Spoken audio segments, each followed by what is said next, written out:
Radhe Radhe. Hello everyone. Let's begin with a new episode.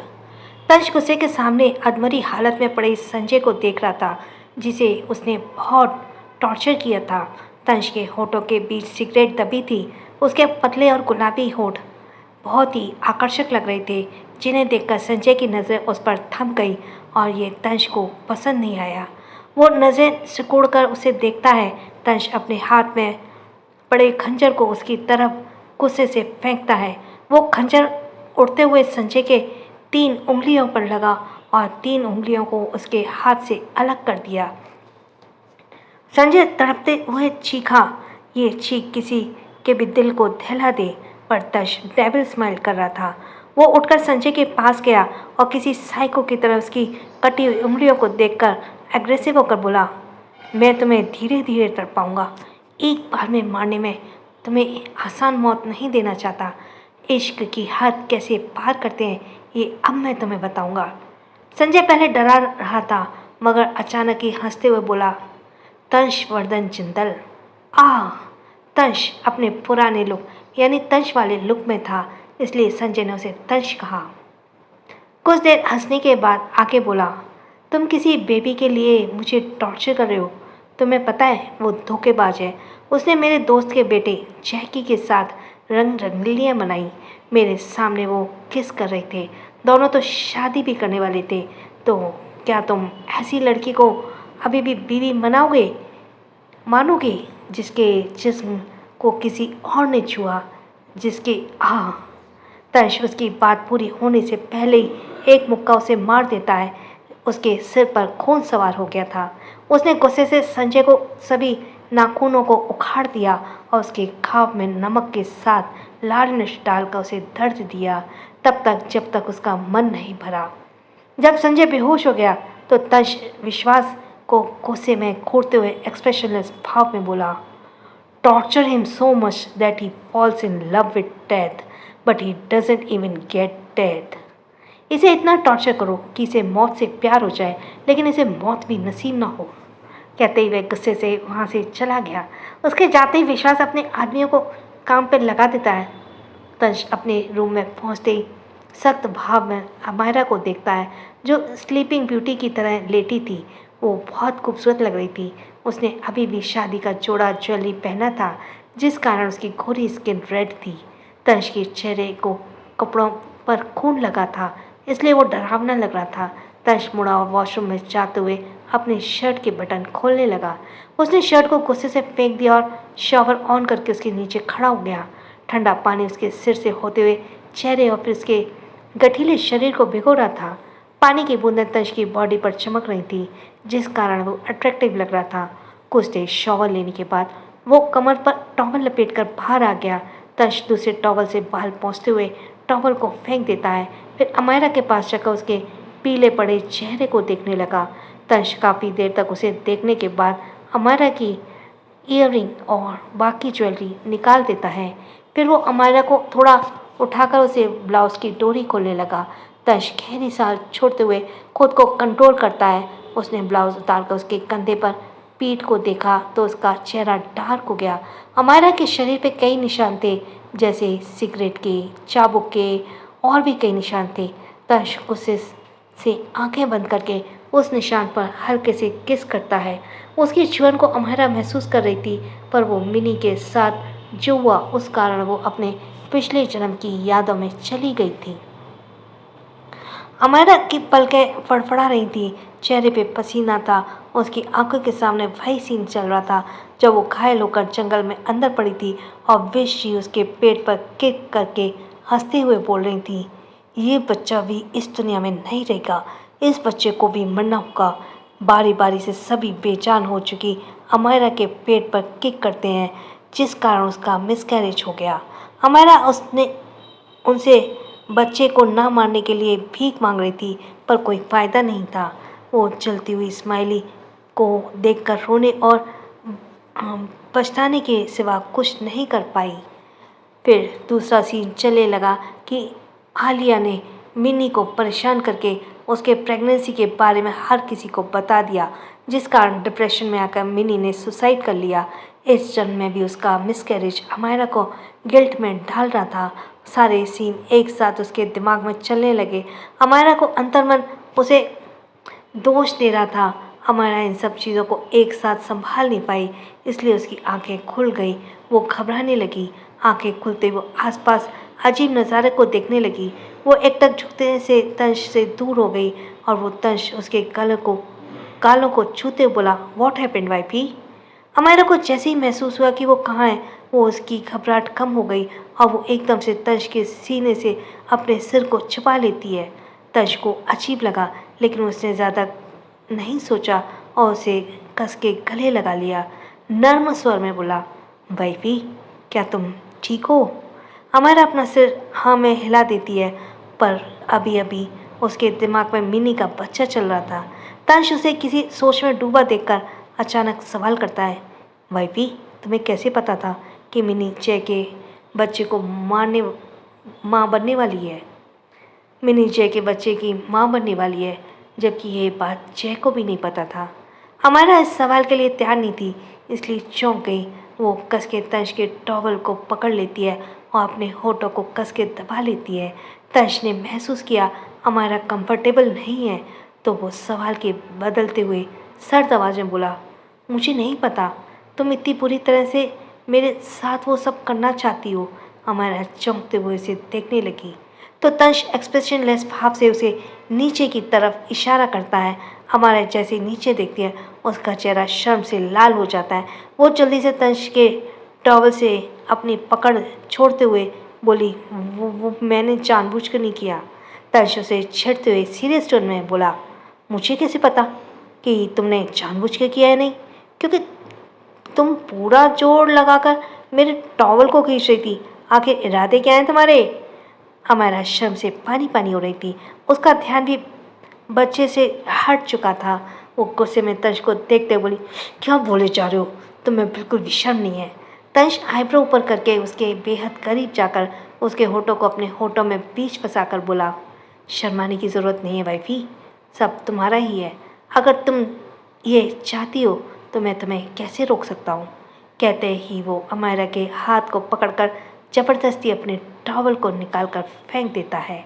Amayra आंखें बंद करके चीखते बोली, शेमलेस जानवर, जाकर कपड़े पहनो।" तंश उसके जबड़े को पकड़कर डेविल स्माइल करके बोला, "ओपन योर आइज वाइफी, ऐसा तो नहीं है कि मुझे पहले देखा ना हो?" हमारा पागल हो रही थी तो तंश को पीटना चाहती थी। वो खुद को छुड़ा रही थी, इसी के चलते उसका हाथ गलत जगह पर टच हो गया तो अमायरा जम गई। तंश के माथे से पसीना निकल रहा था। वो अमायरा के कंधे पर सिर रख के खुद को शांत करता है और फिर से लेकर चादर के अंदर घुस गया। अमायरा की फिजिकल कंडीशन सही नहीं थी, इसलिए तंश कुछ नहीं करता। शाम को मॉल में स्माइली और हर्ष शॉपिंग कर रहे थे। हर्ष इरिटेट लग रहा था और स्माइली खुश होकर शॉपिंग कर रही थी। हर्ष ने ब्लैक जीन्स और ब्लैक टी शर्ट के साथ जैकेट पहनी थी और पूरे में बूट। उसकी पर्सनैलिटी किसी को भी डरा दे। वहाँ हर कोई उसे देखकर मोहित हो रहा था। स्माइली आगे आगे भागते हुए खिलौने के पास गई, तभी उसकी नज़र एक खिलौने के खाट पर गई जिसे वो आराम से चला सकती थी। स्माइली खुश होकर उस पर बैठ गई और हर्ष को बुलाते बोली, "डैडी नंबर 1, स्माइली को ये चाहिए।" वो बोलकर कार को चलाने की कोशिश करती है, पर हर्ष अपना ध्यान फ़ोन से हटाकर स्माइली के टॉप को पकड़ते हुए उसे गोद में पकड़कर कोल्ड वॉइस में बोला, "बिल्कुल नहीं, और कुछ देखो।" स्माइली उदास होकर जिद करके बोली, "नहीं, ये चाहिए।" पर हर्ष उसे दूसरी साइड ले गया तो स्माइली को गुस्सा आ गया। वो भागते हुए जाकर एक बड़ी सी ट्रॉली लेती है और फालतू का सामान उसमें रखते हुए हर्ष आंखें छोटी करके बोला, "ये क्या है?" स्माइली उसे इग्नोर करके जो मिल रहा था वो ट्रॉली में डालने लगी, जैसे गर्म मसाले, सब्जी मसाले, फिनाइल, फॉइल पेपर, कपड़े, बड़े बड़े जूते। पूरी ट्रॉली भरने के बाद वो हर्ष से घुटते हुए गुस्से से बोली, "सब चाहिए, अभी और लूँगी।" कहकर वो उस साइड जाकर कपड़े उठाने लगी जहाँ लड़कियों के इनर वियर थे। हर्ष जल्दी से उसके टॉप में लगी कैप को पकड़कर उसे खींचते हुए ले जाने लगा। "बहुत तमाशा कर लिया तुमने, अब कोई शॉपिंग नहीं करनी," हर्ष गुस्से से बोला। स्माइली रोते हुए चिल्लाई, कंदे डैडी, इस्माइली को कल चाहिए। वो छटपटाती है पर हर्ष उसे लेकर चला गया। सब दोनों को घूर रहे थे। हर्ष एक हिटलर की तरह था और इस्माइली प्यारी सी परी जिसे परेशान किया जा रहा हो। हॉस्पिटल। तनिष्क यश को चेकअप करता है। तनिष्क यश का चेकअप करता है तो जो बेहोश लेटा है। फिर वो उसकी रिपोर्ट देखने के बाद जूनियर डॉक्टर से बोला, इसका इलाज तुम खुद करो, मुझे बुलाने की ज़रूरत नहीं है जब तक कोई बड़ी बात ना हो। कहकर वो गुस्से और नफरत से यश को देखते हुए चला गया। वहीं जूनियर डॉक्टर हैरान था क्योंकि यश की कंडीशन ठीक नहीं थी। तनिष्क अभी बिग कैबिन में पहुंचा ही था कि तभी उसका असिस्टेंट भागते हुए और परेशान होकर बोला, सर एक प्रॉब्लम हो गई है। तनिष्क पूछा, बोलो। असिस्टेंट परेशान होकर बोला, सर मुंबई के बाहर बहुत बड़ा ब्लास्ट हुआ है, कई लोग घायल हैं, हमें अभी जाना होगा। ये सुनकर तनिष्क एक्सप्रेशनलेस भाव में बोला, टीम रेडी करो। कहकर वो कैबिन से बाहर जाने लगा। मिनी का वार्ड। मिनी चुपचाप खिड़की के पास बैठी थी और उसके चेहरे पे दर्द और उदासी झलक रही थी। ऐसे लग रहा था जैसे उसकी जान जीने की इच्छा ही खत्म हो गई हो। तभी वार्ड के अंदर जय एक बैग में कुछ लाया। उसने देखा मिनी खिड़की के पास बैठी है तो वो एक गहरी सांस लेकर उसके पीछे खड़ा हो गया। उसने मिनी के गर्दन को चूमते हुए कोल्ड वॉइस में पूछा, यहाँ क्या कर रही हो? जय की आवाज़ सुनकर मिनी अपने सेंस में आई। फिर वो घबराते हुए हॉस्पिटल टॉप को पकड़ते हुए बोली, सर वो पर वो आगे कुछ नहीं बोल पाई। जय उसे घुटता फिर उसे पीछे से गले लगाकर नर्म आब्दी में बोला, चलो कुछ खा लो, तुम्हारी हेल्थ ठीक नहीं है। उसकी इतना नर्म आवाज़ सुनकर मिनी हैरान थी। उसे लगा जय उसे डांटेगा। जय हल्का सा मुस्कुराते उसे गोद में उठा लेता है और फिर उसे बेड पर बैठाकर उसके लिए सूप निकाल कर बोलता है, इसे पियो। मिनी मुंह नहीं खोलती, उसका सिर नीचे था। जय को गुस्सा तो आया क्योंकि उसने किसी के नखरे नहीं झेले थे, पर वो खुद को शांत करते हुए बोला, क्या तुम चाहती हो मैं इसे अपने होठों से पिलाऊं? मिनी शौक होकर उसे देखती है, फिर मन में बोली, अमायरा ने सही कहा था, जिंदल खानदान के सभी मर्द ना सिर्फ गुस्सैल हैं, बाकी बेशर्म भी हैं। जय के डर से मिनी मुंह खोल देती है पर वो गुस्से में थी। जय उसे पिलाते हुए डेविल स्माइल करते हुए बोला, काश तुम मुंह ना खोलती, तो इस वक्त स्पून की जगह मेरे होठ तुम्हारे होठों को छू रहे होते।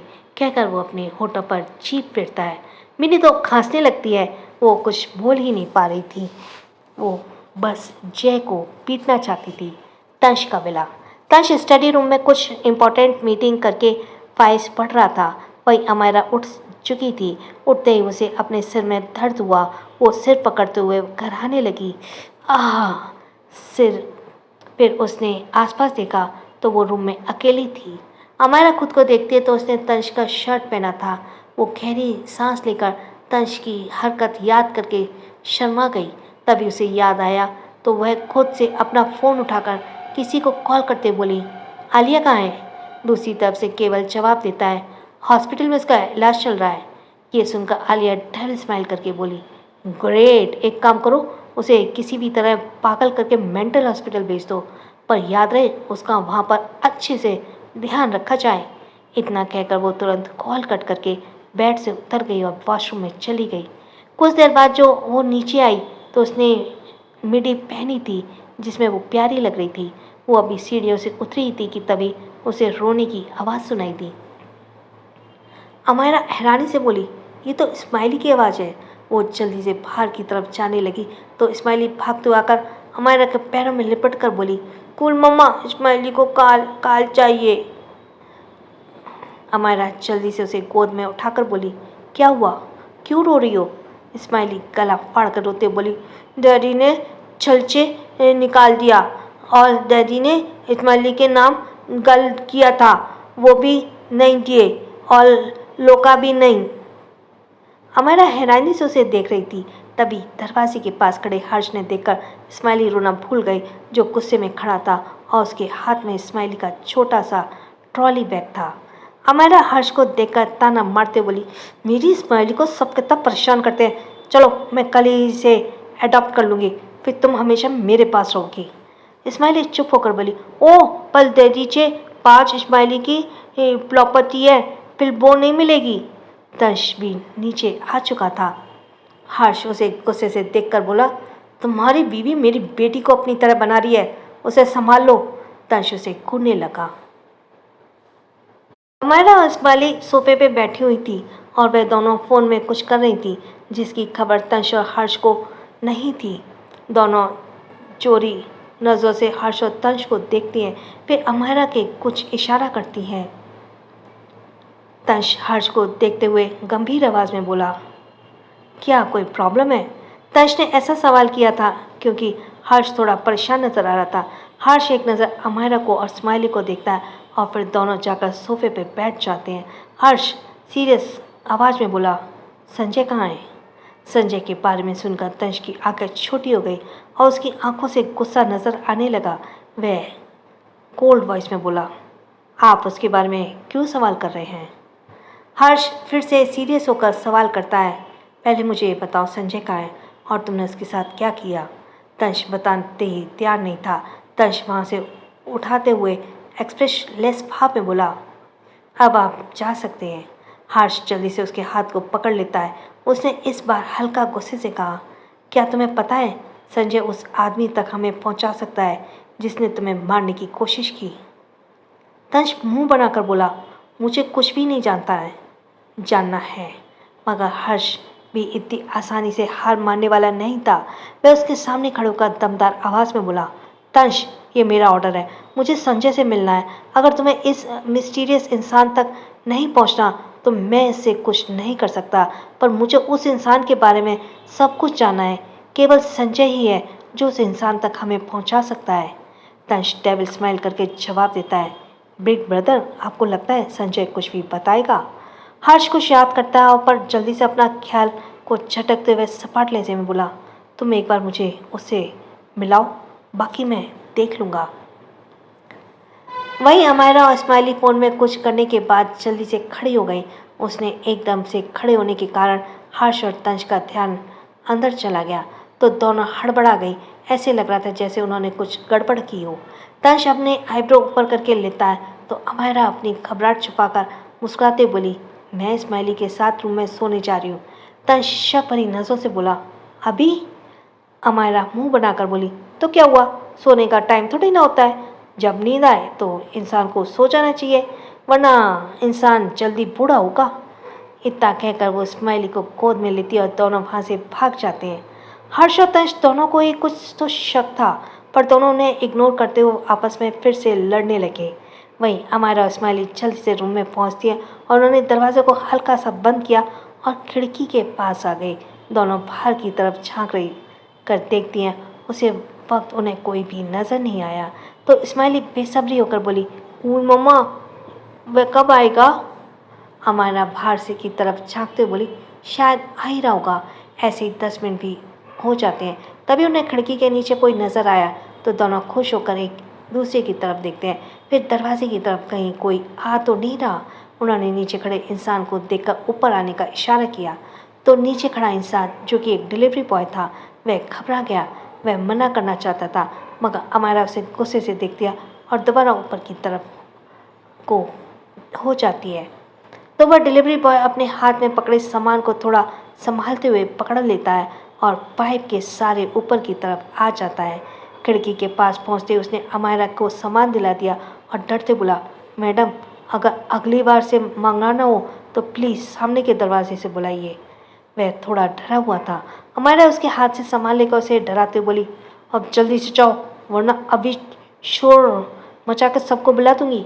डिलीवरी बॉय डरते बोला, क्या मैडम आपने ही तो मुझे खिड़की से आने को कहा और अब आप ही मुझे डांट रही हैं।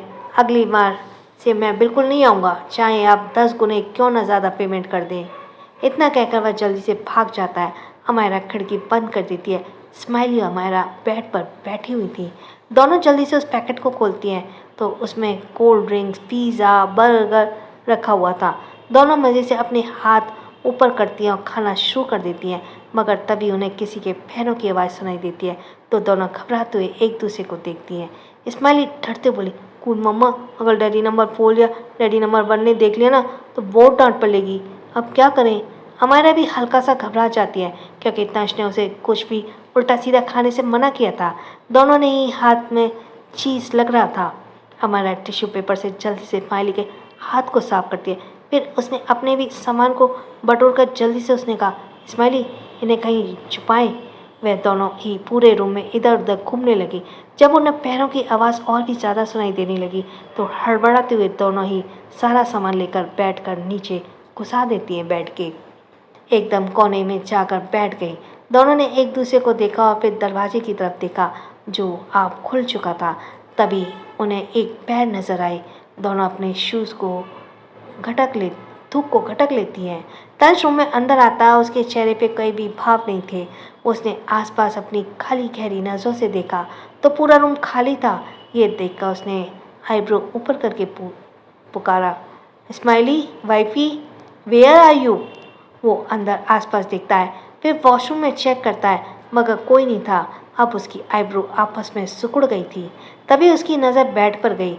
बेडशीट हल्के कलर में थी जिसमें गिरा सॉस साफ नज़र आ रहा था।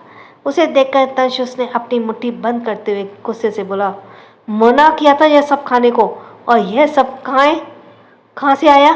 वाइफी बाहर आओ तुम, इस वक्त इस तरह मुझसे बच नहीं सकती।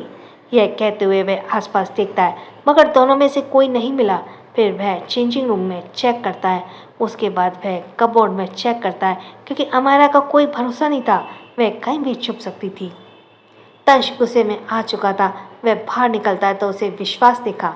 तंश उसे ऑर्डर देते हुए बोला, जाओ और जाकर स्माइली और वाइफी को ढूंढो। अगर ना मिले ना तो सीसीटीवी फुटेज चेक करो। वह मुझे 2 मिनट के अंदर मेरे सामने चाहिए, राइट नाउ। और यह भी पता करो कि क्या घर से बाहर खाना आया था, एनी जंक फूड। विश्वास तंश को गुस्से में देखता और डरते हुए बोला, यस टीचर। कहते हुए वह जल्दी से सभी गार्ड्स को लेकर अमायरा और स्माइली को ढूंढने लगा। पर जब वह दोनों नहीं मिली तो अंत में उन्होंने सीसीटीवी फुटेज चेक किया। सीसीटीवी फुटेज से पता चला कि वह दोनों रूम से बाहर नहीं निकली हैं। तंश ये देखकर वापस से अपने रूम में तरफ जाने लगता है। वहीं अमायरा और स्माइली बेड से बाहर आ चुकी थी। अमायरा अपने पसीने को पोंछते बोली, आज पकड़े गए तो हमारी खैर नहीं। दोनों को डर लग रहा था पर बेड के नीचे बैठकर दोनों ही सारा पिज़्ज़ा खत्म कर चुकी थी और बर्गर भी। अब बस कोल्ड ड्रिंक बची थी, वह भी आधी बोतल। अमायरा उस बोतल को खोलती है, आधा स्माइली को देते हुए बोली, अगर जान नहीं तो खा पी कर जाए ना, पैसे बर्बाद नहीं होने चाहिए। वह दोनों जल्दी से कोल्ड ड्रिंक भी खत्म कर लेती है। फिर उन्हें पैरों की आवाज़ सुनाई देती है तो जल्दी से सारा सामान उन्होंने डस्टबिन में फेंका। फिर अमायरा जल्दी से स्माइली को लेकर कबर्ड को खोलती है और उसमें पहले स्माइली को बिठा और फिर खुद बैठ गई और जल्दी से कबर्ड को बंद कर लेती है। रूम में आते ही तंश की नज़र सबसे पहले इस बार बेड पर गई। वह धीरे धीरे चलते हुए घुटनों के बल बैठ जाता है और बेड के नीचे देखता है तो वहाँ पर भी ढेर सारा सॉस फैला पड़ा था। तंश गुस्से में अपने हाथों को गले पर रखकर अपनी गर्दन को थोड़ा सा टेढ़ा करके बोला, बेहतर होगा जहाँ पे छुपे हो मेरे सामने आ जाओ, हो सकता है मैं थोड़ी सी पनिशमेंट कम कर दूँ। स्माइली और अमायरा कपबोर्ड के अंदर एक दूसरे को देखते हैं पर बाहर नहीं आते। तंश की नज़र पैरों के निशान पर गई जो सॉस के कारण बना हुआ था।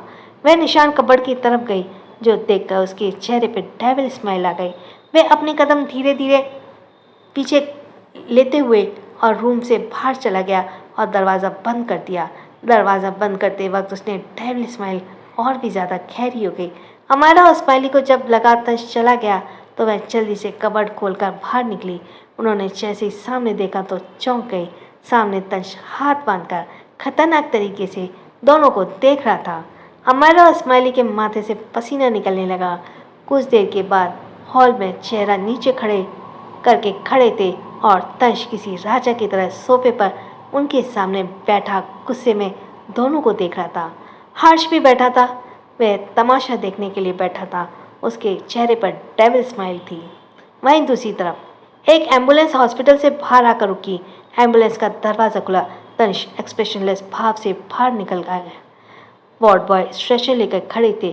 तंश जल्दी से एम्बुलेंस के अंदर लेटी एक लड़की को खून से लथपथ थी, यहाँ तक कि खून के कारण उसका चेहरा भी नज़र नहीं आ रहा था। उसे गोद में उठाकर स्ट्रेचर पर लेटाता है।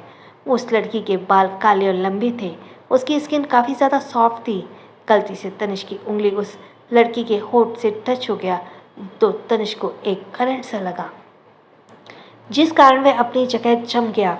मगर जल्द ही वह सेंस में वापस आया और वह एक कपड़े को उसे लड़की के सीने पर रखते हुए कठोर आवाज़ में बोला, जल्दी चलो, काफ़ी ज़्यादा खून बह चुका है। कुछ देर बाद उस लड़की को आईसीयू में एडमिट कर दिया गया।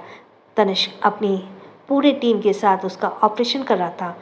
वहीं जय और मिनी थोड़ा थोड़ा करीब आ रहे थे, मगर मिनी अभी भी बहुत डर रही थी कि एक दूसरे के करीब से, क्योंकि उसे लग रहा था कि कहीं जय बच्चों की मौत का जिम्मेदार उसे ना ठहराए और फिर उसका इस्तेमाल करके उसे छोड़ दे। मिनी इस वक्त बालकनी में खड़ी थी।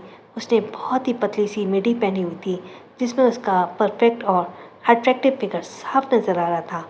उसकी आंखें खाली और कंफ्यूजन में भरी हुई थी। तभी जय वॉशरूम से बाहर निकला और शर्टलेस था। उसका गठीला बदन साफ नजर आ रहा था। जय ने अपने गीले बालों को टॉवल से पोंछा और बालकनी साइड चला गया। वहाँ पर मिनी खड़ी थी। जय की आंखों में एक अजीब सी लहर दौड़ गई। वह धीरे धीरे मिनी के करीब जाकर खड़ा हो गया और एकदम से उसकी कमर में अपने दोनों हाथों को डालकर उस पर अपनी पकड़ कस ली। मिनी ने जैसे ही जय की छुअन को महसूस किया, वह सिहर गई। उसका दिल धड़कने लगा। उसकी मानो सांसें अटक सी गईं। जय का भी यही हाल था। अपने ठंडे होठ को मिनी की गर्दन पर और रखते हुए गहरी आवाज में बोला, तुम यहाँ क्या कर रही हो? तुम्हारी तबीयत ठीक नहीं है, तुम्हें अंदर होना चाहिए। मिनी घबराहट से बोली, वह मैं बस ऐसे ही। कहते ही वह अपनी आंखें बंद कर लेती है, क्योंकि जय ने इतने करीब होने से वह खुद को कंट्रोल नहीं रोक पा रही थी। जय उसकी कपी को महसूस करते हुए उस पर अपनी पकड़ कसकर बोला, क्या तुम्हें मेरे करीबी से डर लग रहा है? बोलो। कहते हुए वो लगातार उसके गर्दन पर किस कर रहा था। उसके ठंडे होठों को महसूस करके मिनी बोल नहीं पा रही थी। उसकी आवाज़ जैसे उसके गले में अटक सी गई हो। जय उसे अपनी तरफ पलटकर उसे रेलिंग से सटा देता है और फिर मिनी के होठों पर अपने ठंडे होठ फिराते हुए गहरी आवाज़ में बोला, क्या नहीं किसी हूँ? मैंने कुछ बोलने के लिए अपने होठों को खोलती, पर वह कुछ कहती उससे पहले जय आगे बढ़कर उसके होठों को अपने होठों पर रख देता है। मगर मिनी घबराते हुए जल्दी से अपने चेहरे को दूसरी तरफ कर लेती है। यह देखकर जय के होठ उसके गालों को छू गए। जय डेविल स्माइल करके मिनी के गर्दन पर काटते हुए भारी आवाज़ में बोला, उफ, ये नखरे और ये अदाएं घायल कर देंगी मुझे।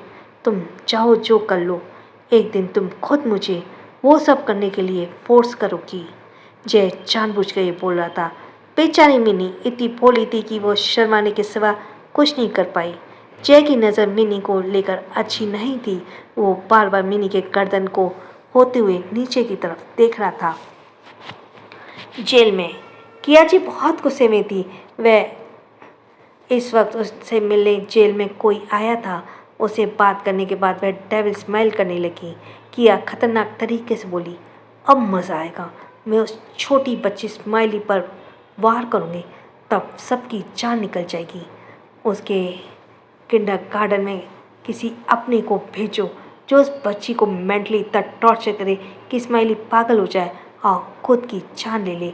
तब पूरे जिंदल खानदान को दर्द होगा। यह देखकर मुझे मजा आएगा। उसने मिलने गए जो इंसान आया था, उसने अपने चेहरे को ढका था और किसी पर्सनैलिटी को देखकर लग रहा था कि वह 28 साल का आदमी है। उसने सीरियस होकर कहा, बिल्कुल ऐसा ही होगा, कहकर वो चला गया। उसके जाते ही कियाची हंसकर बोली, अमायरा, बहुत प्यार है ना तुम्हें स्माइली से, तो अब स्माइली को कैसे बचाओगी? मेरी बेचारी बच्ची, कहते ही उसकी आंखों में नफरत नजर आने लगी। तश दोनों को गुस्से से देखकर पूछता है, मैंने पूछा वह जंक फूड कहाँ से आया? स्माइली और अमायरा एक दूसरे को देखते हैं, पर दोनों को ही जवाब नहीं देती हैं। हर्ष आग की घी में डालते बोला, और कहाँ से आएगा? तुम्हारी बीवी मेरी बेटी को बिगाड़ रही है, उसने ही मंगवाया होगा। मुझे नहीं लगता कि यह सिर्फ बातों से मानेगी। उसने जैसे का अमायरा अपनी आंखों में आग लिए उसे घूरने लगी। वहीं हर्ष को बहुत मज़ा आ रहा था। वह आगे बोला, देखो मुझे कैसे घूरे देख रही है, वह भी अपने पति के सामने। ये तो बहुत बुरी बात है। और तंश, क्या तुम्हें पता है, मैंने इसे फ़ोन पर एक लड़के से बात करते हुए भी सुना था कुछ वक्त पहले। क्या नाम है उसका? हाँ, श्रेष्ठ नाम है। अमायरा का दिल मुंह में आने को तैयार था। उसका बस चलता तो वह अभी हर्ष को पीट देती। वो जल्दी से अपने गले को साफ करते हुए तंज से बोली, नहीं बिग ब्रो, तुम्हें भड़का रहे हैं। शेर तो मेरा प्यारा सा भाई लगता है। हर्ष जल्दी से बोला, मतलब तुम हर किसी को अपना भाई बना लेती हो? पर मैंने तो तुम्हें फ्लर्ट करते हुए सुना था। तुम उसके चेहरे की तरफ तारीफ कर रही थी, क्या कहा था? हाँ, उसकी आंखें हीरोइन जैसी हैं, उसके बाल बहुत सिल्की हैं। हमारा जल्दी से बोली, मैंने सिर्फ आंखों की तारीफ की थी, बालों के बारे में कुछ नहीं कहा था। इतना कहते हमारा को होश आया कि उसने खुद के पैरों पर कुल्हाड़ी मार ली। फिर वह तंश को देखने लगी जो एक्सप्रेशनलेस भाव से बैठा हुआ था। तंश ने विश्वास को देखते हुए ऑर्डर किया, सिक्योरिटी और भी बढ़ा दो, और अब कोई भी बिना परमिशन अंदर नहीं आना चाहिए। जहाँ जहाँ कैमरे नहीं लगे वहाँ भी लगवा दो। वाईफाई की जितनी भी कार हैं उन सबको सील कर दो और उन सब की चाबी मेरे स्टडी रूम में रख दो। हमारा बोली, कार क्यों रखोगे? तंश उसे घूर कर आगे बोला, उसे जहाँ पर जाना है उसके साथ 20 से 25 गार्ड्स होंगे, पर ड्राइवर उसके साथ जाएगा। उसके साथ ही रायचंद कंपनी के 10% शेयर मुझे ट्रांसफ़र करो। हमारा इस पर शॉक हो गई क्योंकि उसकी सज़ा उसके डैड को भी मिलने वाली थी। वह कुछ कहती कि तंश जल्दी से उसके पास आकर उसके फ़ोन को छीनते बोला, यही तुम्हारी सज़ा है, अब मुझे आगे कोई भी आर्ग्यूमेंट नहीं चाहिए। कहकर वो चला गया। हमारा गुस्से से हर्ष को देखते हुए बोली, इसका बदला मैं लूँगी, just wait and watch. Smiley गुस्से से बोली, हाँ गंदे डैडी। हर्ष की मुस्कुराहट गहरी हो गई क्योंकि अमायरा को गुस्सा देखने में उसे बहुत मज़ा आ रहा था।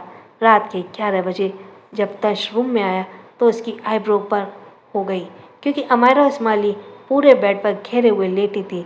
जहाँ जहाँ जगह थी वहाँ पर पिल्लो रखा हुआ था और तंश के पैर रखने तक की जगह नहीं थी बेड पर। तंश अपने लिए जगह ढूंढने लगा। फिर उसने अमायरा को साइड करने की कोशिश की पर अमायरा साइड नहीं हुई। यही हाल स्माइली का भी था। तभी तंश की नज़र बेड पर लगे बोर्ड पर गई जो उसकी आंखें छोटी हो गईं। बेड पर लिखा था, जगह नहीं है और ना मिलने, इसलिए डोंट डिस्टर्ब, और ये बहुत बड़ा घर है, कहीं भी जाकर सो सकते हैं। तंश को बहुत गुस्सा आ रहा था। वो बेड पर किक करते हुए बोला, व्हाट द हेल। अगली सुबह स्माइली तैयार हो चुकी थी। ब्रेकफास्ट करते हुए भी दोनों तंश को इग्नोर कर रहे थे। ब्रेकफास्ट के बाद स्माइली अमायरा के गालों पर किस करके बोली, मम्मा आप भी स्माइली के साथ चलिए ना किंडरगार्टन। अमायरा को बाहर जाने का मौका मिल गया। वो जल्दी से तंश के बोलने से पहले ही कार में जाकर बैठ जाती है। किंडरगार्टन पहुँचते जब वो चारों तरफ देखती है तो उसे कुछ अजीब सा महसूस होता है। उसे थोड़ा सा अनकंफर्टेबल सा फील हो रहा था और वह चारों तरफ घूर कर देखने लगती है। इसके साथ ही थैंक्स फॉर लिसनिंग। छोटों को प्यार, बड़ों को सम्मान। राधे राधे।